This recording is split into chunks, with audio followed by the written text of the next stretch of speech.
40 বছর বয়সী স্বাভাবিক দৈহিক গঠনের একজন মহিলা রোগী। 40 বছর বয়সী স্বাভাবিক দৈহিক গঠনের একজন মহিলা রোগী।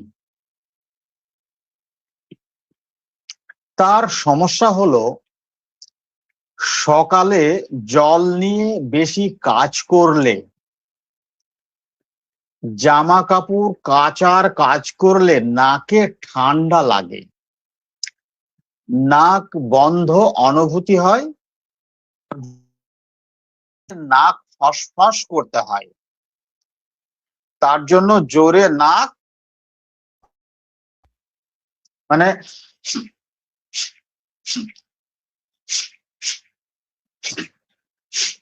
এই রকম করতে হয় জোরে জোরে সকালে, যখন নাক বন্ধ মতো মনে হয়। শীতকাল, বর্ষাকাল এবং জলের সংস্পর্শে এলে নাকের সমস্যা বেশি হয়। সেই জন্য গ্রীষ্মকাল ভালো লাগে। পিপাসা বেশি, সারা দিনে 3 লিটার জল পান করেন। ঘাম স্বাভাবিক, ঘুম ভালো হয়। এমনিতে মন মেজাজ ভালো আছে। মেয়ে কথা না শুনলে, ঠিক মতো পড়াশোনা না করলে রেগে যান এবং মেরে দেন, বকাবকি করেন। মারধর করার পর মেজাজ শান্ত হলে মেয়ের উপর খুব মায়া হয়। মেয়েকে কাছে টেনে আদর স্নেহ করেন, গায়ে হাত বুলিয়ে দেন।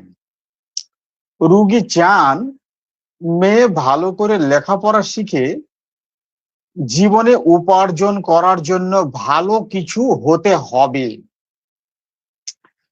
মেয়ের প্রতি অত্যন্ত দায়িত্বশীল। মেয়ে অসুস্থ হলে, কোনো সমস্যা হলে তখন কিছু ভালো লাগে না, দুশ্চিন্তা হয়, মনে হয় কখন সুস্থ হবে, কখন সুস্থ হবে। আর কোনো অসুবিধা নেই। স্বভাবগতভাবে ভীতু মানুষ। ছোটখাটো কোনো সমস্যা হলে ভীষণ ভয় পান, মৃত্যু ভয় পান, ভয়ানক কিছু হয়ে যাবে আশঙ্কা করেন। এই হলো কেস। কি ঔষধের ধারণা আপনাদের মধ্যে আসছে কমেন্টের মাধ্যমে জানান, তাহলে আমার বাকি আলোচনা করতে সুবিধা হবে। কোন ঔষধ এই কেসে আসছে বা আপনাদের অনুভূতি বলুন। ওষুধ বলতে পারেন না পারেন, আপনারা আপনাদের অনুভূতি জানান। কি বুঝলেন? কেসটা কি আরেকবার পড়বো?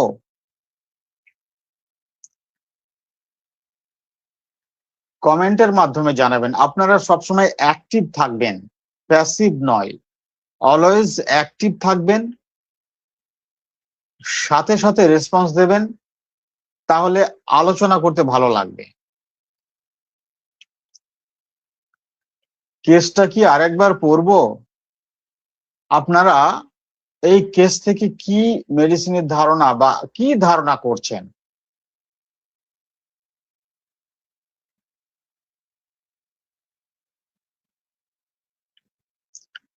কোনো কমেন্ট আসছে না, আমি বুঝতে পারছি না আপনারা শুনতে পাচ্ছেন কিনা।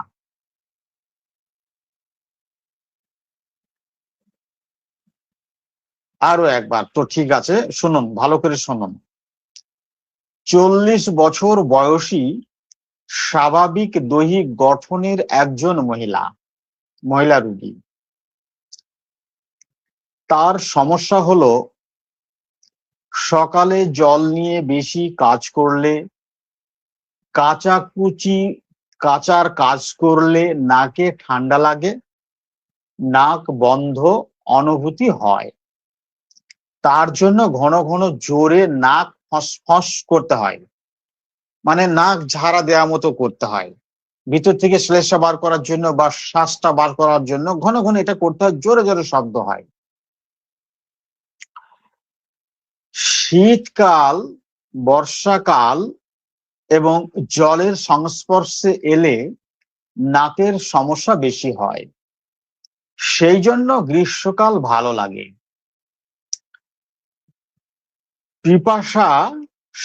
পিপাসা বেশি। সারা দিনে 3 লিটার জল পান করেন। ঘাম স্বাভাবিক। ঘুম ভালো হয়। এমনিতে মন মেজাজ ভালো আছে, মানে উনি যেভাবে বলেছেন আমি সেইভাবে লিখেছি।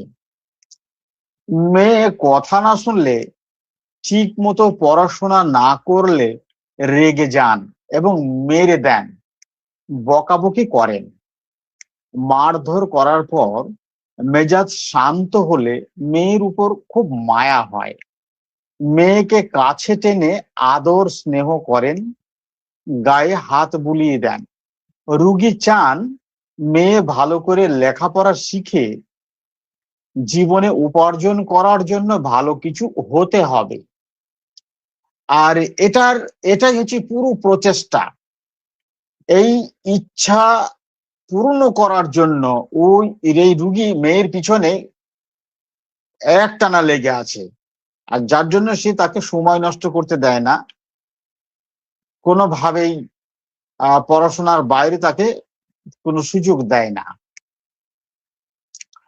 মেয়ের প্রতি অত্যন্ত দায়িত্বশীল। মেয়ে অসুস্থ হলে, কোনো সমস্যা হলে তখন কিছু ভালো লাগে না, দুশ্চিন্তা হয়। মনে হয় কখন সুস্থ হবে, কখন সুস্থ হবে। আর অন্য কোনো অসুবিধা নেই। স্বভাবগতভাবে ভীতু মানুষ। ছোটখাটো কোনো সমস্যা হলে ভীষণ ভয় পান, মৃত্যু ভয় পান, ভয়ানক কিছু হয়ে যাবে আশঙ্কা করেন। এই হচ্ছে ছোট্ট একটা কেস, কিন্তু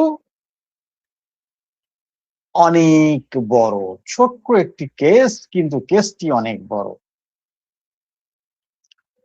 সর্দি ঠান্ডা লাগার এই যে প্রবণতা,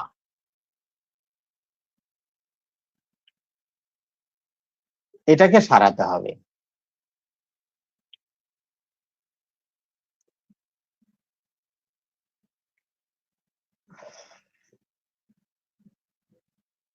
অনেকেই আছেন, দেখবেন অনেক রুগী আপনারা পাবেন, যখনই তারা জল নিয়ে কাজ করে, সকালবেলা, শীতকালে হোক, বর্ষাকালে হোক, গরমকালে হোক, জল নিয়ে কাজ করেন, তখনই হাঁচি শুরু হয়ে যায়, প্রচুর হাঁচি শুরু হয়ে যায়। তেনারাও এই রোগের মধ্যে, মানে এই ক্যাটাগরির মধ্যে পড়বেন। অ্যাকোনাইট ন্যাপ, ডাক্তার শ্রীমান্ত দে বলছেন অ্যাকোনাইট ন্যাপ।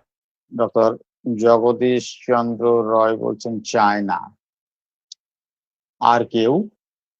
আজকে আপনারা খুব গুরুত্ব সহকারে, খুব অ্যাটেনশনালি শুনবেন, না হলে অনেক অনেক গুরুত্বপূর্ণ জিনিস মিস করে যাবেন। হোমিওপ্যাথি চিকিৎসা অত্যন্ত কঠিন, ভাস্ট সাবজেক্ট। একে পুরোপুরি বোঝার প্রয়োজন হয়। মুখস্থ করে হবে না, আপনাকে বুঝতে হবে। ডাক্তার ফজলুর রহমান বলছেন ক্যালকেরিয়া কার। ডাক্তার হুমায়ুন কবির বলছেন সম্মান চাই, দায়িত্বশীল, ক্যালকেরিয়া কার। আচ্ছা, আর কেউ?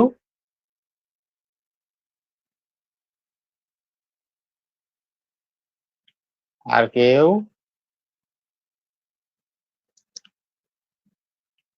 সম্মান চাই, দায়িত্বশীল, আর কি?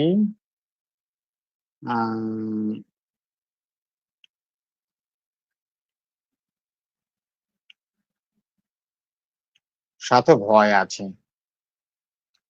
সম্মান চাই, দায়িত্বশীল, সাথে ভয় আছে, ক্যালকেরিয়া কার। আর কেউ বলবেন?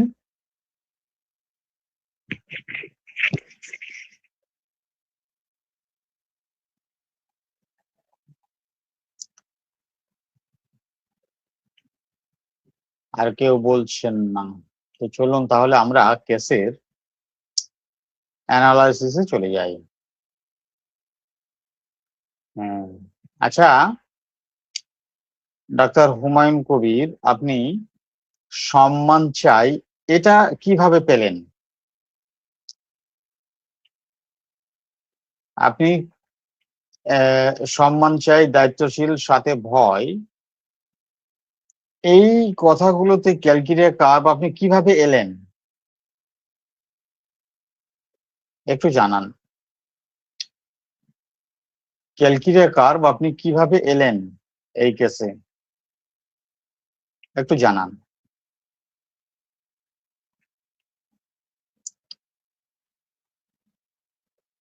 সম্মান চাই,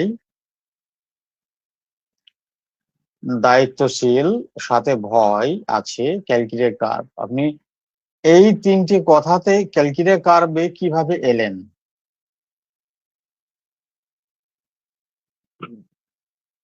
রেপার্টারি করে এলেন, না আপনার অভিজ্ঞতা থেকে এলেন, না আপনার ধারণাতে এলেন, এইটুকু বলেন। রেপার্টারি করে এখানে এলেন, আপনার অভিজ্ঞতা থেকে এলেন, না আপনার ধারণাতে এলেন, কিভাবে এলেন এইটা একটু বলুন।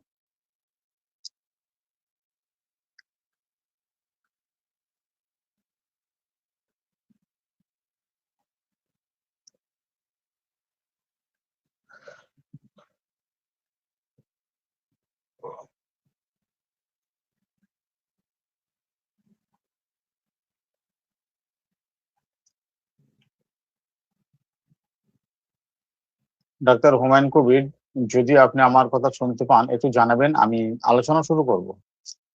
আপনার এই কথার পরেই আমি আলোচনা শুরু করব।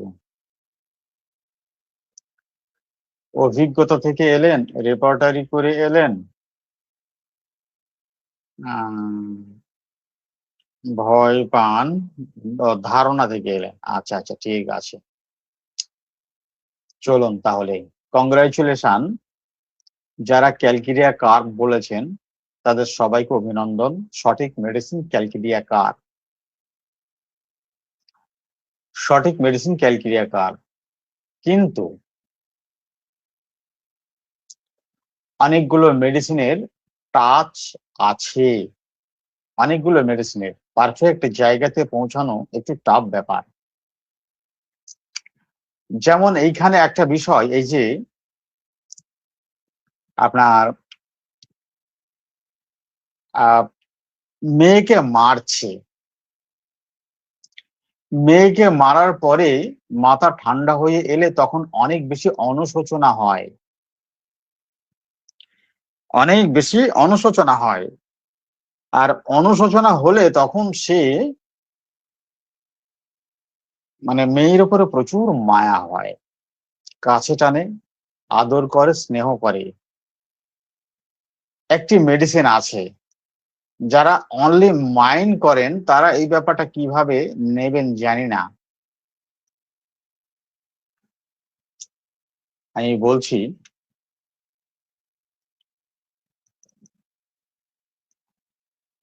রুব্রিকটা বলছি।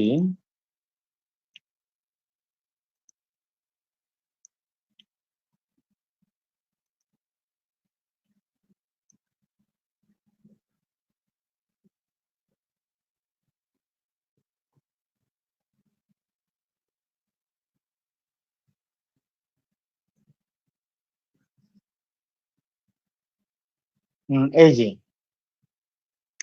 কেয়ারিসিং, কেয়ারিসিং, কেয়ারিসিং হচ্ছে আদর, স্নেহ, আদর চায়, আদর।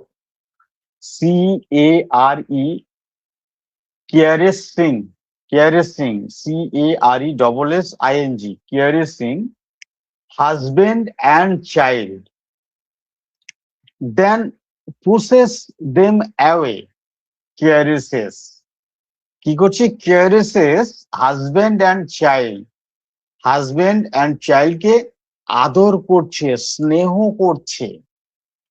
তারপর আবার কি করছে, pushes them away, আবার তাদেরকে দূরে ঠেলে দিচ্ছে, আবার তাদেরকে দূরে ঠেলে দিচ্ছে। একটি মেডিসিন অ্যানাকার্ডিয়াম, একবার তাদেরকে আদর করছে, স্নেহ করছে, ভালো করছে, তাদের জন্য অনেক পরিশ্রম করছে, অনেক দায়িত্ব পালন করছে, অনেক কাজ করছে, তারপরে এটা হচ্ছে তার একটা মন। তারপরে যখন ভীষণ রেগে যাচ্ছেন, তখন আবার তাদের সঙ্গে খুব খারাপ আচরণ করছেন, এটা আর একটা মন। একটা সিঙ্গেল মেডিসিন, অ্যানাকার্ডিয়াম। দুটো মন এখানে। আচ্ছা, এটার সাথে অনেক গন্ডগোল বাঁধবে। তা চলুন, আমি ওকে ক্যালকিরিয়া কার্ভ দিয়েছি। কেন ক্যালকিরিয়া কার্ভ দিয়েছি, কিভাবে এসছি ক্যালকিরিয়া কার্ভে, খুব ডিপলি আপনারা শুনুন, না হলে সব ক্ষেত্রে আপনারা বুঝতে পারবেন না। যেমন ক্যালকিরিয়া কার্ভের যে স্বাস্থ্য, মোটা থলথলে নাদুস নুদুস, মানে অবিসিটির টেন্ডেন্সি, সেটা এর মধ্যে নেই। এক। দ্বিতীয়ত হচ্ছে আপনার দুধ খেলে বৃদ্ধি, দুধ সহ্য না হওয়া, এটা তার মধ্যে নেই। ডিমের প্রতি প্রবল আকাঙ্ক্ষা, এটাও তার মধ্যে নেই। গন্ধ, তার সমস্ত ডিসচার্জে সাধারণত টকটক গন্ধ হয়, এটাও তার মধ্যে নেই। মাথায় ঘাম, প্রচুর ঘাম মাথায়, ঘাড়ে, গলায়, বুকে প্রচুর ঘাম হয়, এটাও তার মধ্যে নেই। তারপরেও ক্যালকিরিয়া কার্ভ কেমন করে হলো? ওগুলো হচ্ছে ধাতগত গতি প্রকৃতি। তারপরেও এটা ক্যালকিরিয়া কার্ভ কেন হলো, চলুন আমি আলোচনা করছি। একবার সমস্ত রুব্রিক গুলো আমি পড়ে নেই, mental and physical both side rubric গুলো একবার পড়ে নেই, তারপরে আমি বিস্তারিত ব্যাখ্যায় আসছি।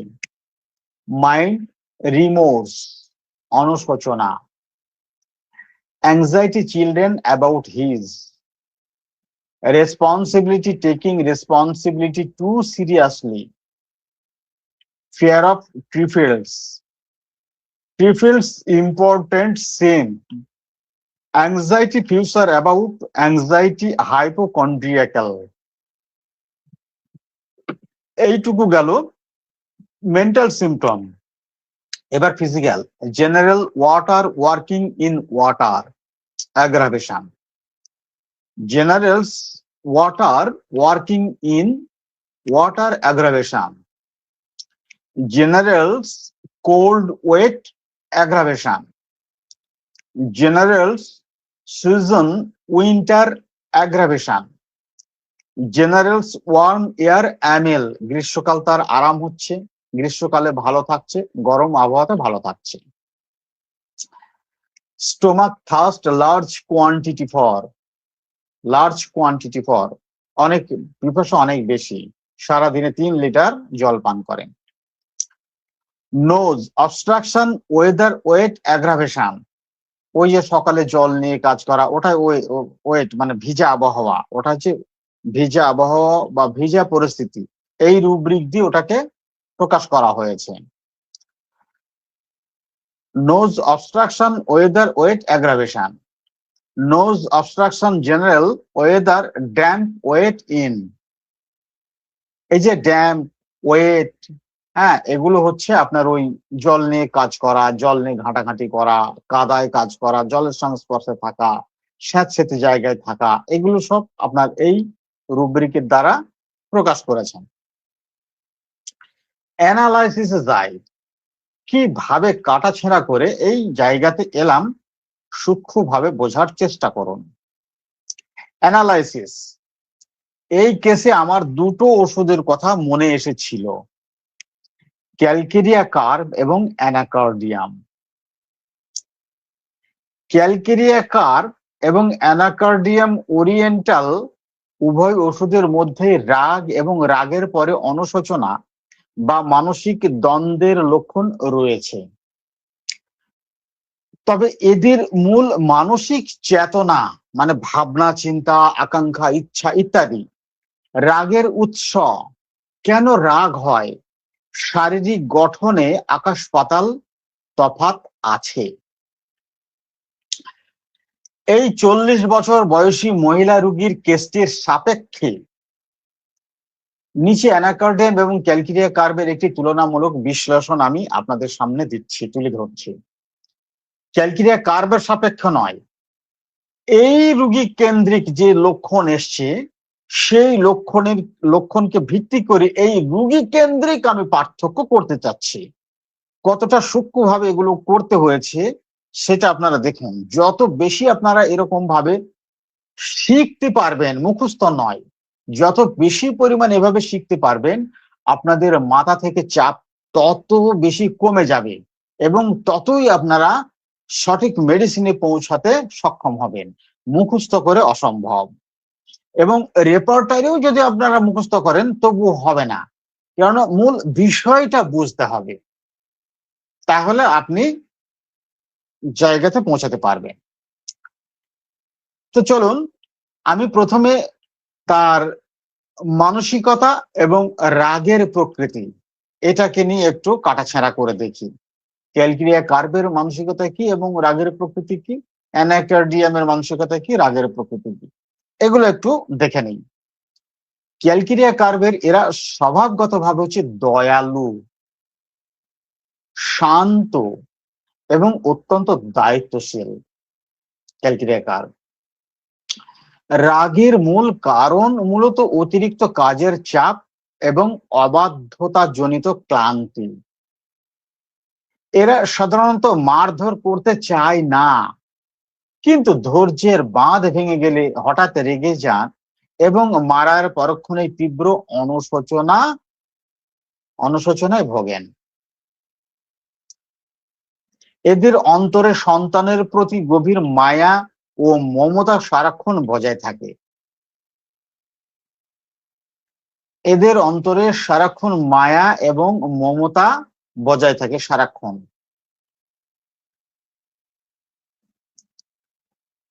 আচ্ছা, এবার অ্যানাকার্ডিয়ামের ব্যাপারটা দেখি। এদের রাগ অত্যন্ত হিংস্র, অত্যন্ত নিষ্ঠুর এবং ধ্বংসাত্মক প্রকৃতির। অ্যানাকার্ডিয়ামের একটি অদ্ভুত লক্ষণ হলো এদের মনে হয় যেন তাদের কাঁধে একজন ভালো দেবদূত এবং একজন খারাপ দেবদূত বসে আছেন। অর্থাৎ একজন বলবে ভালো কাজ করতে, একজন বলবে খারাপ কাজ করতে। যদিও এখানে ডুয়াল সেন্সেশনটা রয়েছে, ডুয়ালিটি সেন্সেশন আছে, কিন্তু রাগের যে গতি প্রকৃতি, অনুভূতি, বহিঃপ্রকাশ, সেটাকে বোঝার চেষ্টা করুন। এদের এক মন বলে মারতে, অন্য মন বলে ক্ষমা করতে। অর্থাৎ যখন এরা মারার উদ্যোগ আসে, এরা এরা তো সবসময় একটা আপনার সিদ্ধান্তে পৌঁছাতে খুব ইতস্তত বোধ করে। এরা সাধারণত সলিউশনে ভোগেন। এই জন্য যখন খুব রাগ হয় তখন এদের মধ্যে একটা প্রকৃতি কি আসে যে মারবো, মনের মধ্যে একটা ক্ষোভ তৈরি হয়, মারবো, এই পর কিন্তু মারবো। তারপরে মনে হয় যে না মারবো না, না মারবো না, না গায়ে হাত দেবো না, এই পর কিন্তু দুষ্টমি করিস না, মোবাইল দেখিস না, শিগগিরি পড়তে বস, মারবো কিন্তু। মনের মধ্যে একটা আবেগ আসে, ঝোঁক আসে, তারপরে আবার নিজেকে সামনে নেয়, না মারবো না, সলিউশন, মারবো না। ক্যালকিরিয়া কার্ভের মধ্যে এ ধরনের কিচ্ছু নেই। বদমাইশ করছে, দুষ্টুমো করছে, লাইফের ক্ষতি হয়ে যাচ্ছে, ওকে মেরে দিচ্ছে, কোন রকমের দ্বিধাদ্বন্দ্ব নেই। মারছে তো নিষ্ঠুর ভাবে নয়, সে সময় নষ্ট করছে, তারপর আর ক্ষতি হচ্ছে, তার মানে নিজের ক্ষতি করছে, ভবিষ্যতের ক্ষতি করছে। ক্ষতি হলে সে অনেক বড় সমস্যায় পড়বে, অনেক অভাবের মধ্যে পড়বে, নিরাপত্তাহীনতায় ভুগছে। এটার জন্য সে তাকে শাসন করছে, এই জন্য তিনি মারছেন। অ্যানাকার্ডিয়ামের অনুভূতির সঙ্গে মিলছে না।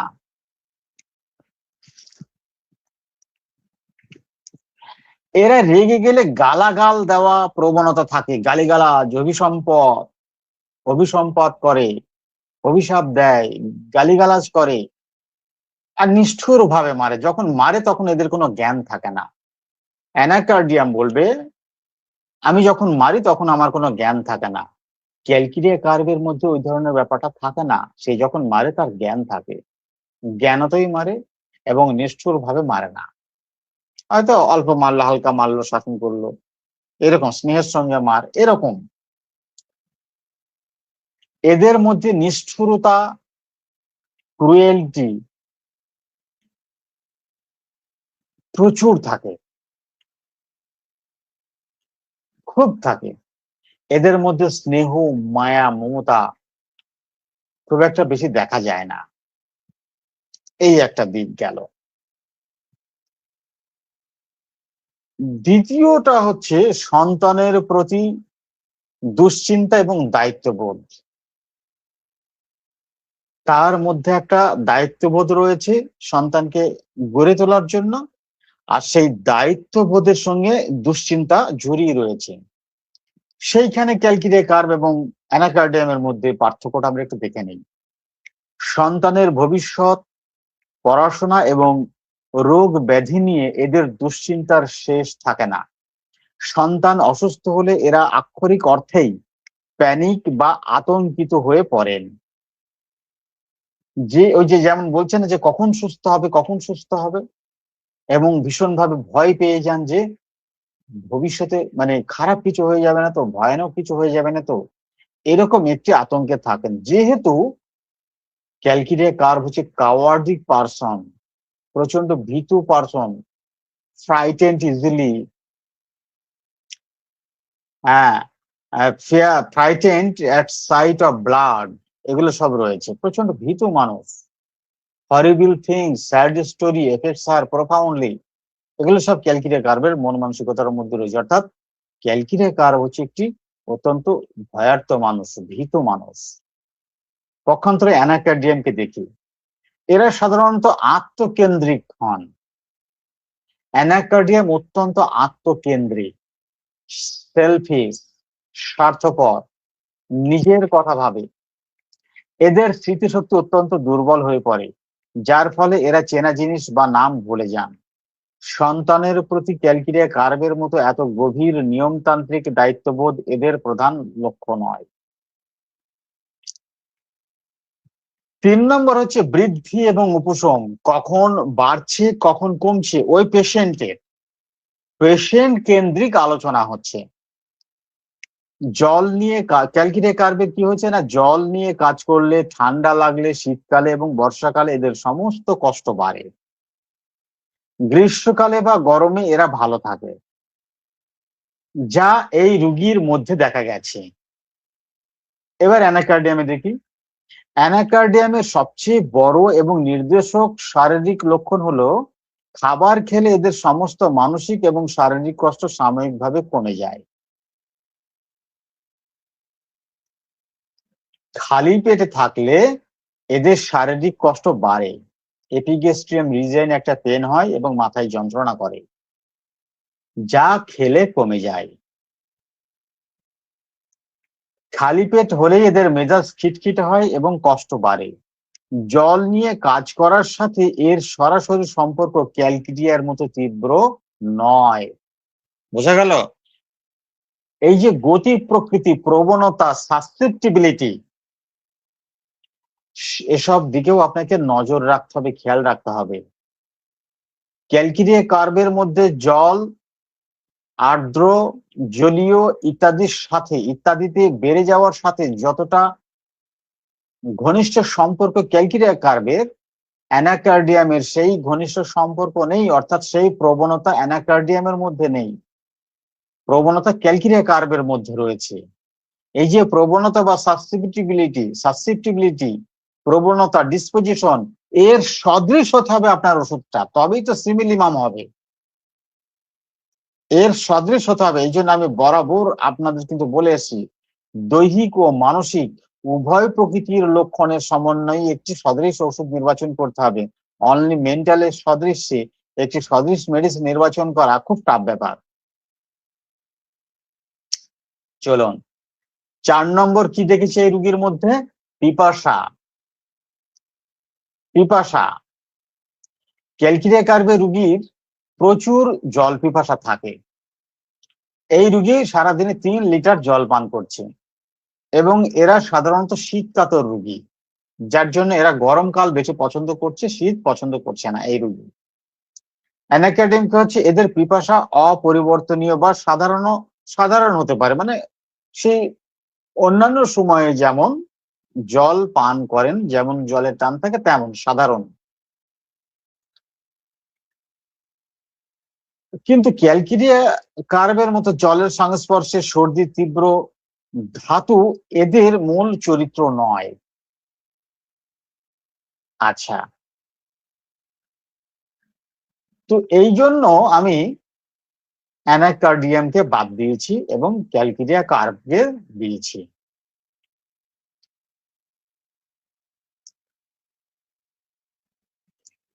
তো ক্যালকিরিয়া কার্ভের একটি অত্যন্ত গুরুত্বপূর্ণ লক্ষণ হচ্ছে যে সকালে অথবা দিনের যখনই হোক না কেন জল নিয়ে কাজ করলে, কাদায় কাজ করলে বর্ষাকালে তার সমস্যা বাড়ে।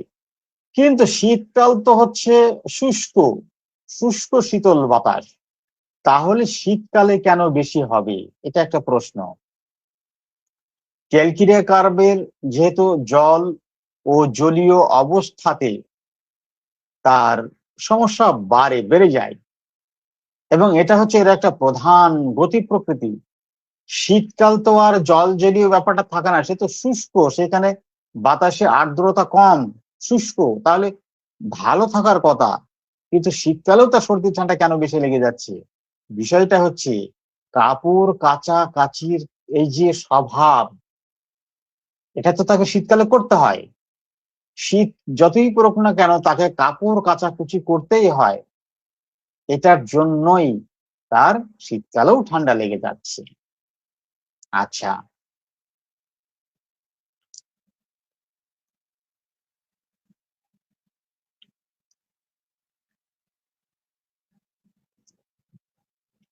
এই পর্যন্ত আপনারা বুঝতে পারলেন কিনা আমি আরো একটু আলোচনায় আগাবো।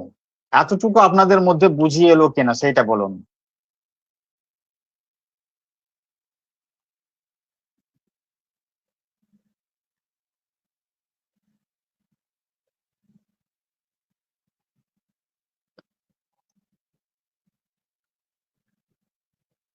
বলেন।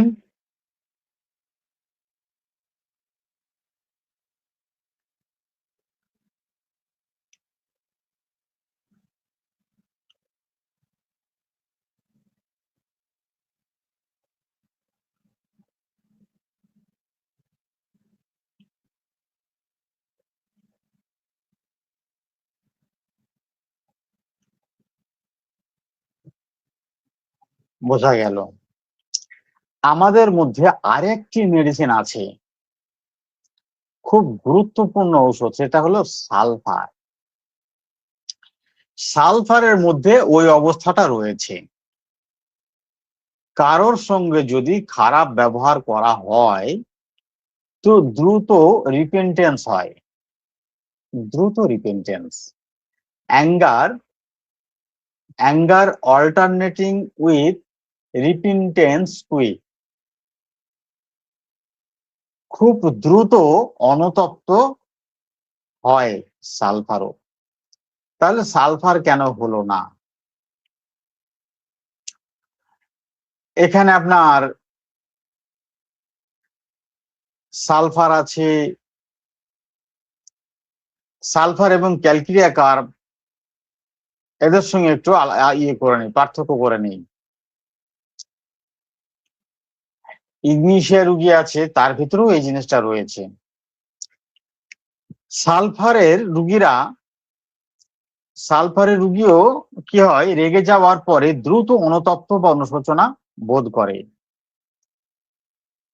কিন্তু শারীরিক এবং মানসিক স্তরে ক্যালকিরিয়া কার্ভের সাথে তীব্র অমিল রয়েছে, প্রচুর অমিল আছে। এই কাটাছেঁড়া গুলো যে যত বেশি করতে পারবেন তার অভিজ্ঞতা তত গভীরে রয়েছে। তিনি একটি পেশেন্টকে, একটি অবস্থাকে ততটা গভীর এবং অনেক ভালোভাবে বুঝতে পারবেন।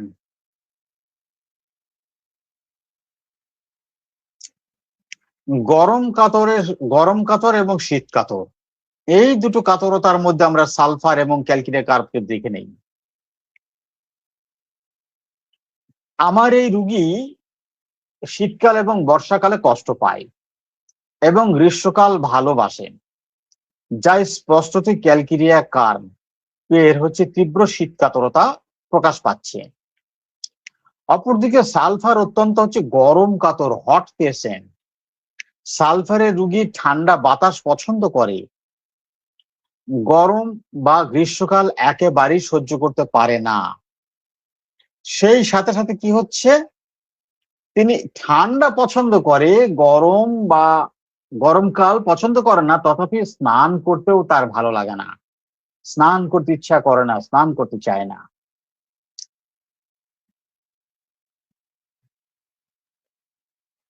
জলের সংস্পর্শে ক্যালকিনিয়া কার্ভের রুগী, মানে আমার এই রুগী জলের সংস্পর্শে তো তাকে আসতেই হচ্ছে প্রায় প্রতিদিনই। তো দেখি জলের সংস্পর্শে সালফারের সঙ্গে ক্যালকিনিয়া কার্ভের কি সম্পর্ক রয়েছে। আমার এই রুগী সকালে জল নিয়ে বেশি কাজ করলে বা কাচাকুচি করলে অসুস্থ হয়ে পড়ে, কিন্তু সালফার রুগী প্রধান চরিত্র হলো তারা জল বা স্নান করা একদমই পছন্দ করে না। অ্যাভারশন টু বাথিং ওয়াশিং, কারণ স্নান করলে বা জল লাগালে তাদের কষ্ট বাড়ে, তবে ঠান্ডা লাগার জন্য নয়, বরং তাদের চামড়ার অস্বস্তির কারণে চর্মরোগের সমস্যাটা সাধারণত বেড়ে যায়। অ্যালার্জি বাড়তে পারে, চুলকানি বাড়তে পারে, স্নানের পরে সারা গায়ে চিটপিট চিটপিট করে, সারা গায়ে চুলকানি বেশি হয়ে যাচ্ছে, চুলকানি আছে, স্নান করার পরে তার চুলকানি আরো বেশি বেড়ে যাচ্ছে।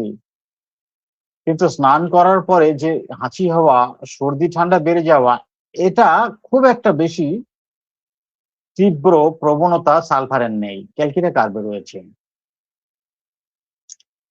পিপাসা এবং ঘাম, এটা দেখি সালফারের রোগীর প্রচুর জল পিপাসা থাকে, কিন্তু তাদের ঘামে তীব্র দুর্গন্ধও থাকে এবং হাতের তালু ও পায়ের তলায় জ্বালা পোড়া করার প্রধান লক্ষণ থাকে, যা আমার এই রোগীর মধ্যে একদমই ছিল না। বরং ক্যালকিনিয়া কার্ভে রোগীর হাতে পায়ের তলা ঠান্ডা হয়ে যায়, বরফের মতো শীতল ঠান্ডা হয়ে যায়। আচ্ছা, মন মানসিকতা।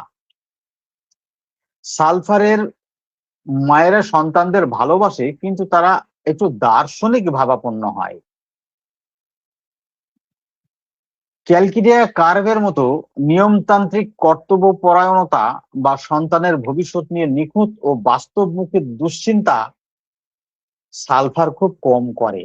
কারণ কি, সে হচ্ছে ফ্রিভোলাস এবং wealth delusion abundant, he has প্রাচুর্যের অধিকারী, সম্পদশালী, তার কোনো কিছুর অভাব নেই। তার যদি দিন আনা দিন খাওয়া হয়, তবু সে যত ধনী লোক পৃথিবীতে, তার সমতল ধনী লোক আর কেউ নয়। এটার সাথে সাথে সে অনেক দার্শনিক কথা বলে। বাস্তবেই সালফার হচ্ছে একজন জ্ঞানী ব্যক্তি এবং সে জ্ঞান অর্জন করতে বেশি পছন্দ করে, ফিলোজাফার, যেটা ক্যালকিনিয়া কার্ভের নাই।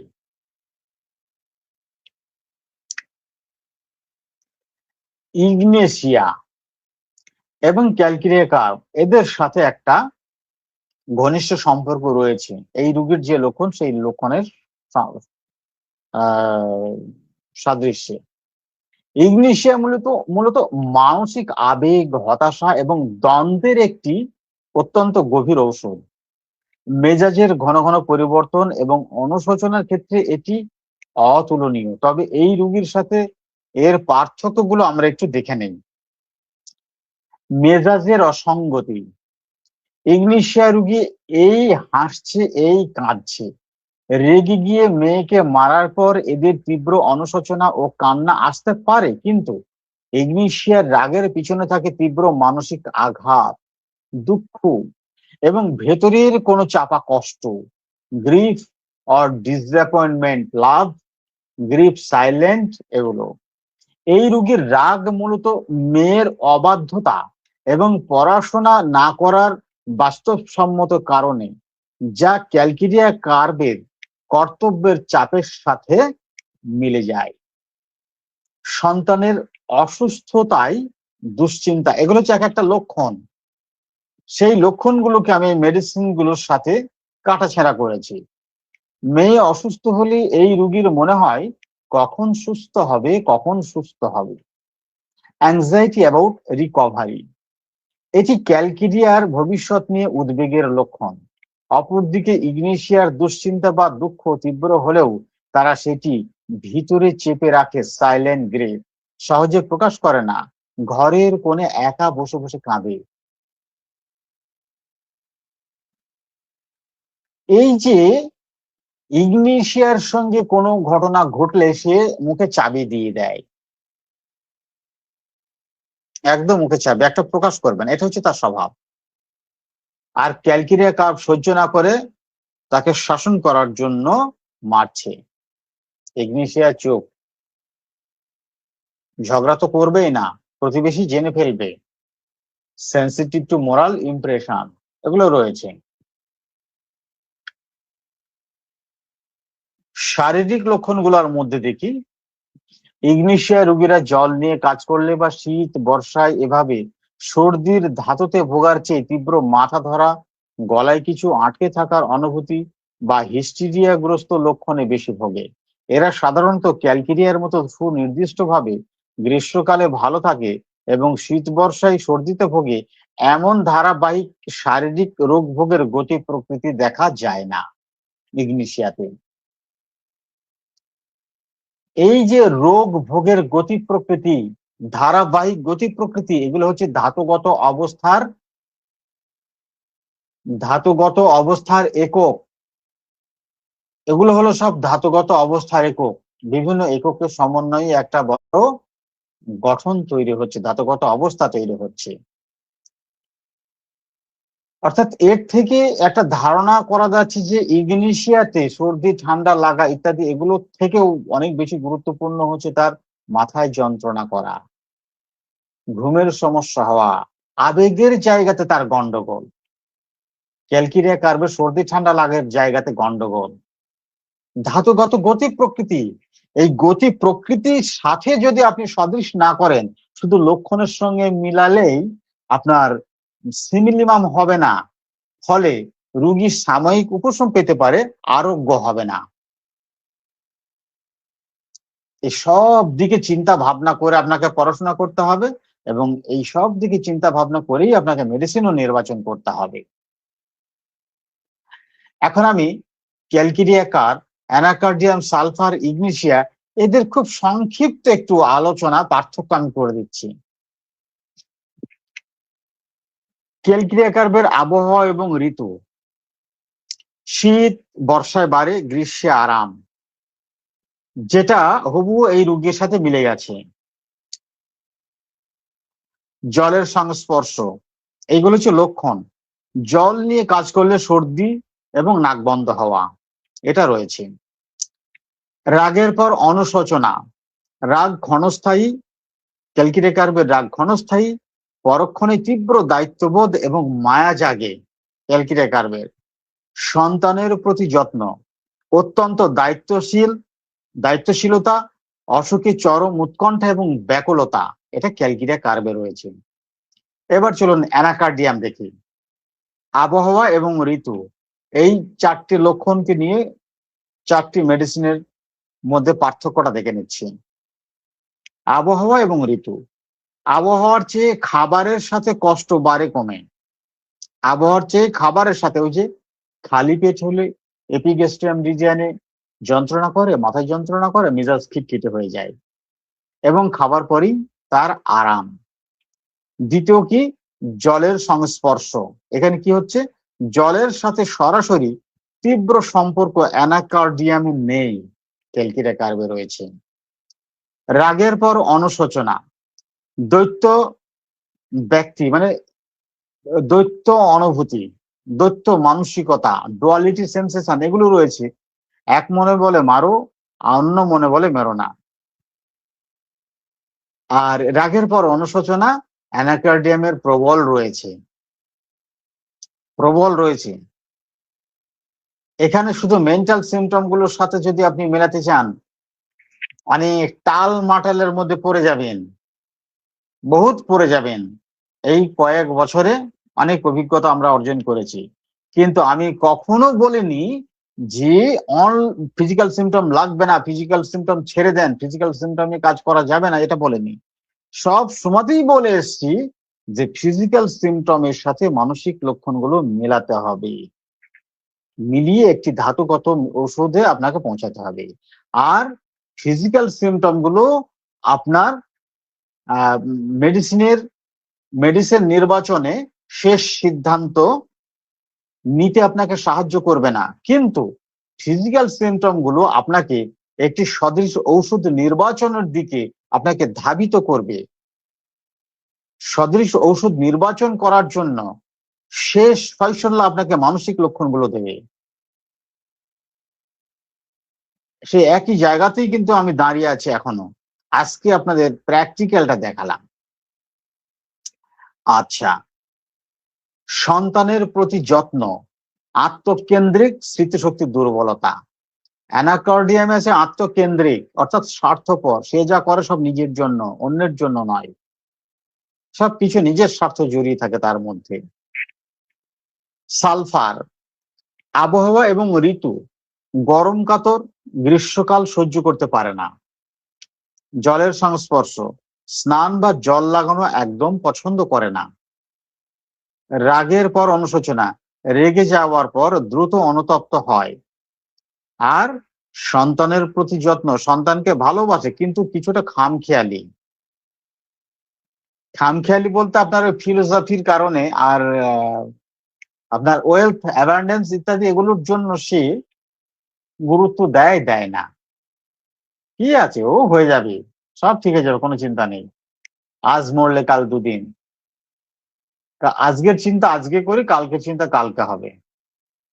সালফার এই রকমের মানুষ, অত গুরুত্ব দেন না। ইগনেশিয়া, আবহাওয়া এবং ঋতু, মানসিক আবেগের উপর রোগ বাড়ে কমে, আবহাওয়ার সঙ্গে রোগ বাড়ে কমে না। ইগনেশিয়াতে আবহাওয়ার সাথে কখনো রোগ বাড়ে কমে না, মানসিক আবেগের উপর রোগ বাড়া কমা হয়। আবেগ বেশি নিয়ে নিলে মাথায় যন্ত্রণা করবে, শরীরের অন্যান্য সমস্যাগুলো বাড়বে। আবেগ কম নিলে আরাম থাকবে। জলের সংস্পর্শে সুনির্দিষ্ট বৃদ্ধি নেই। রাগের পর অনুশোচনা, তীব্র দুঃখ, চাপা কষ্ট এবং মেজাজের দ্রুত পরিবর্তন হয়। অর্থাৎ দুঃখ, রাগ, ক্ষোভ, মেজাজ, আবেগ, অ্যানাকার্ডিয়া মূলত আবেগের উপর সাধারণত ব্যবহার হয়। সন্তানের প্রতি যত্ন, অতিরিক্ত আবেগী, কষ্ট মনে চেপে রাখে। অতিরিক্ত আবেগী এবং কষ্ট মনে চেপে রাখে। ক্যালকিরিয়া কার্ভের রাগ ক্ষণস্থায়ী। আজকে আমি এতগুলো মেডিসিনের সঙ্গে কাটাছেঁড়া করে আপনাদেরকে বুঝিয়ে দিলাম ক্যালকিরিয়া কার্ভ কেন।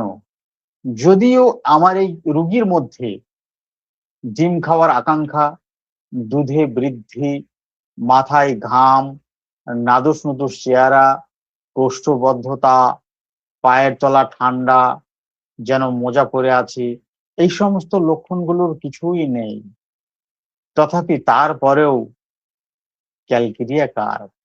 এটা কেমন করে আসবে? রুগীর লক্ষণের অনুসারে এভাবে কাটাছেঁড়া করে আপনাকে নিয়ে আসতে হবে, মুখস্থ করে নয়। আপনার মুখস্থ আছে নাদুস নুদুস থপথপে মোটা থলথলে গৌরবর্ণ চেহারা, এটাকে আপনি খুঁজবেন। আপনার ডিম খেতে খুব পছন্দ হয়, ডিম খেতে খুব ভালো লাগে, রুগী বলল না। আপনার দুধ খেয়ে সহ্য হয়, আমি দুধ খাই না কখনো। ব্যাস, এবার আপনি খুঁজে মরুন রুগী কে হবে, কোন ওষুধ হবে, এবার খুঁজে মরুন।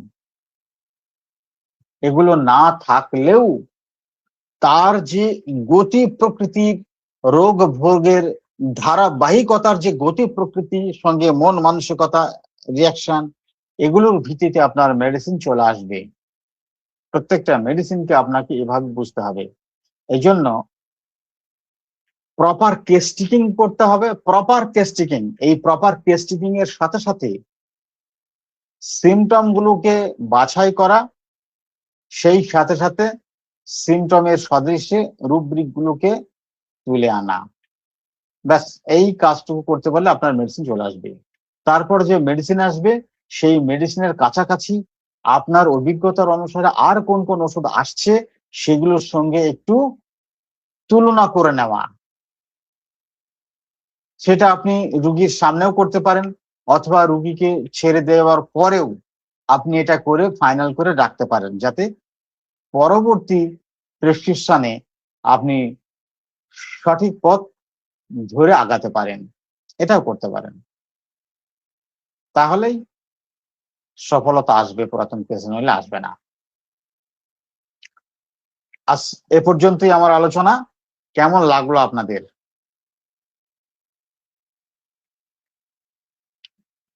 আলোচনা কেমন লাগলো কমেন্টের মাধ্যমে একটু জানান। অ্যাম্বিশন অফ হোমিওপ্যাথি ইউটিউব চ্যানেলে এই ভিডিওটি আপলোড করা হবে। এই ভিডিওটি আপলোড করা হবে এবং আপনারা এই ভিডিও পরে দেখতে পাবেন।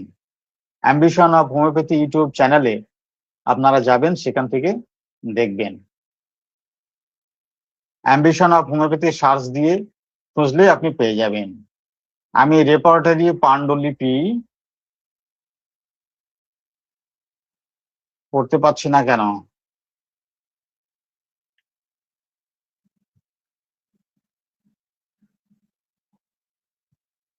আমি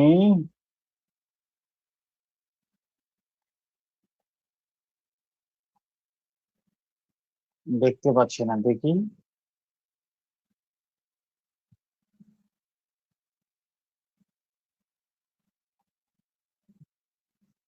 আচ্ছা, আমি পরে দেখে নিচ্ছি। এখন আমি বুঝতে পারছি না, আমার এখানে দেখা যাচ্ছে না।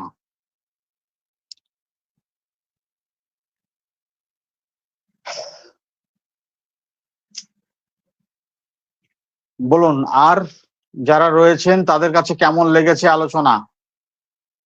আমি পরে দেখে নিচ্ছি আপনার ডাক্তার হুমায়ুন কবির, আপনার এটা দেখে নিচ্ছি মেসেজটা, তারপর আমি জানাবো। আমি রেপার্টরি পাণ্ডুলিপির কাজে সম্পন্ন করতে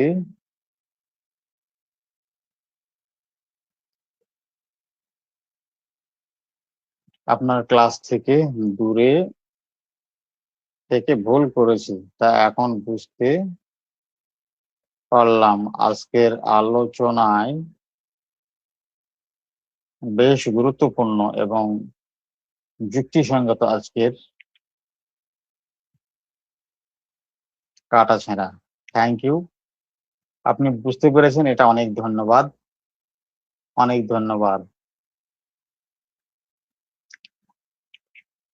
আমি আমার পথ ত্যাগ করে নি। আমি নিশ্চিত জানি যে আমি যে পথে দাঁড়িয়ে আছি 100% সঠিক।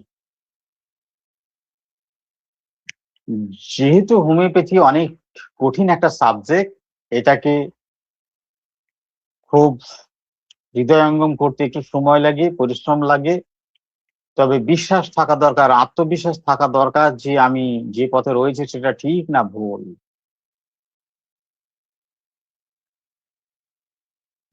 আমি জগতের বহু ডাক্তারের সংস্পর্শে এসেছি, অনলাইনে এবং সরাসরি। একদিকে অনলাইনে যেমন, তেমনি সরাসরিও এসেছি। জগতের অসংখ্য চিকিৎসকের সংস্পর্শে আমি এসেছি, কিন্তু আমি অনেকের কাছ থেকে যেটুকু শিখেছি, আমি আমার পথ ত্যাগ করে নেই। আমি যা বুঝছি তা একদম সঠিক, এবং সেটা আপনাদের সঙ্গে আলোচনা করলাম। এবং প্রচুর পুরাতন রোগী যে রেজাল্ট তা সত্যিই মুগ্ধ করার মতো, একেবারেই মুগ্ধ।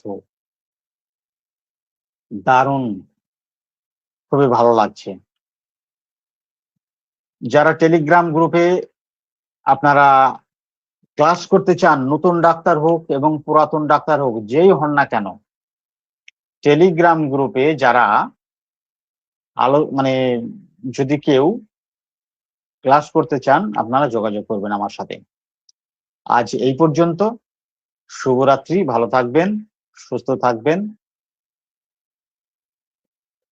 আবার পরবর্তী ক্লাসে আপনাদের সঙ্গে দেখা হবে।